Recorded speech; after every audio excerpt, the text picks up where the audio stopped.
वह हमें डर, संदेह और चिंता में लपेटना चाहता है। वह हमें भरमाना चाहता है कि हम सोचें कि हम तो अकेले पड़ गए हैं। शैतान बहुत ही चालाक है, फरेबी है, मकार है और बुरा है। उसका कभी भी भरोसा नहीं किया जा सकता है। धोखा देने में वह उस्ताद है। उसकी चालाकियों में कभी ना पड़े। परमेश्वर के सारे हथियार बांध लो कि तुम शैतान की युक्तियों के सामने खड़े हो सको, क्योंकि हमारा मल युद्ध लहू और मांस से नहीं परंतु प्रधानों से और अधिकारियों से और इस संसार के अंधकार के हाकिमों से और उसकी दुष्टता की आत्मिक सेनाओं से है जो आकाश में है। ये लिखा है इफिसियों अध्याय 6 वचन 11 और 12 में। तो शैतान की योजना हमारे जीवन के लिए ये है कि वह हमें घात करे, हमें नष्ट करे।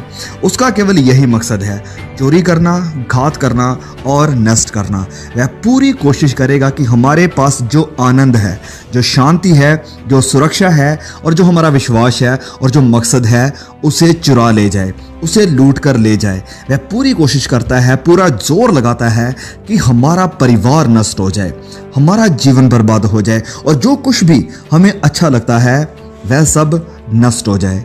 यूहन्ना अध्याय 10 वचन 10 में लिखा है कि चोर किसी और काम के लिए नहीं परंतु केवल चोरी करने, घात करने और नष्ट करने को आता है।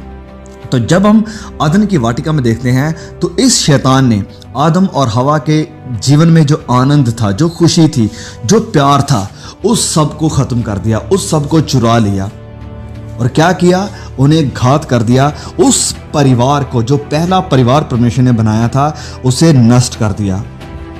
फिर परमेश्वर आगे कहते हैं कि मैं इसलिए आया कि वह जीवन पाएं और बहुतायत से पाएं। शैतान एक ज्योतिमय स्वर्गदूत का रूप धारण करता है। शैतान हर संभव कोशिश करेगा कि हमें सच्चाई से, परमेश्वर से दूर लेकर जाए।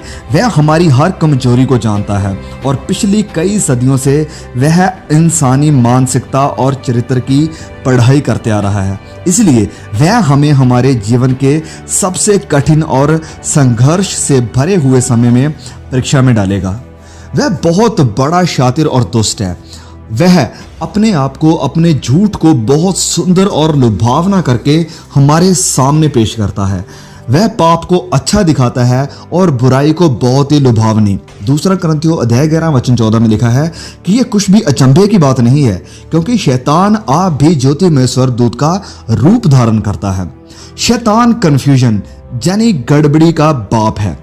शुरुआत से ही पहले परिवार को तोड़ने के लिए, जैसे मैंने पहले भी बताया है, कि शैतान ने उनके मन में कंफ्यूजन डाल दी कि क्या सच में परमेश्वर ने ऐसा कहा है।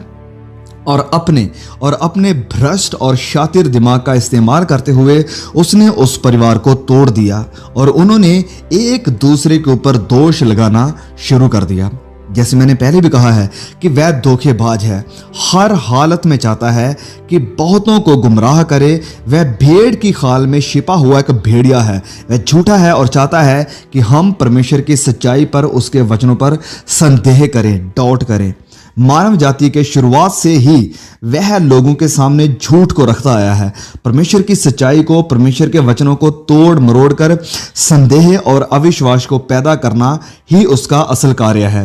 प्रकाशित वाक्य अध्याय 12 वचन 9 में लिखा है, और वह बड़ा अजगर अर्थात वही पुराना सांप जो इब्लीस और शैतान कहलाता है और सारे संसार का भरमाने वाला है।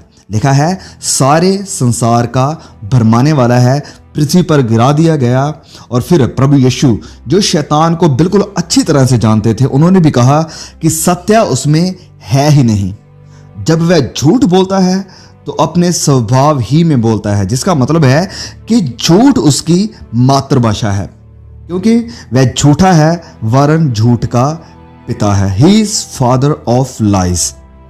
रोमियो अध्याय 16 वचन 20 में लिखा है कि शांति का परमेश्वर शैतान को तुम्हारे पांव में शीघ्र कुचलवा देगा। हमारे प्रभु यीशु मसीह का अनुग्रह तुम पर होता रहे। इसलिए अंत में मैं यही कहना चाहता हूं कि आप सचेत रहें, मजबूत रहें, क्योंकि आप अकेले नहीं हैं और शैतान को किसी भी तरह कोई भी अवसर ना दें। पहला यूहन्ना अध्याय 4 वचन 4 आखिरी वचन पढ़कर मैं वीडियो को समाप्त करने वाला हूं। लिखा है कि हे बालको, तुम परमेश्वर के हो और तुमने उन पर जय पाई है। क्योंकि जो तुम में है वह उससे जो संसार में है बड़ा है। तो परमेश्वर इस मैसेज के दौरान आपको बहुत बड़ी आशीष दे। मैसेज अगर अच्छा लगा है तो प्लीज़ इसे अपने भाई बहनों, रिश्तेदारों, दोस्तों के साथ शेयर जरूर करना। फिर मिलेंगे बहुत जल्द एक नए वीडियो के साथ। तब तक के लिए परमेश्वर का अनुग्रह और उसका प्यार हम सब पर बना रहे। आमीन।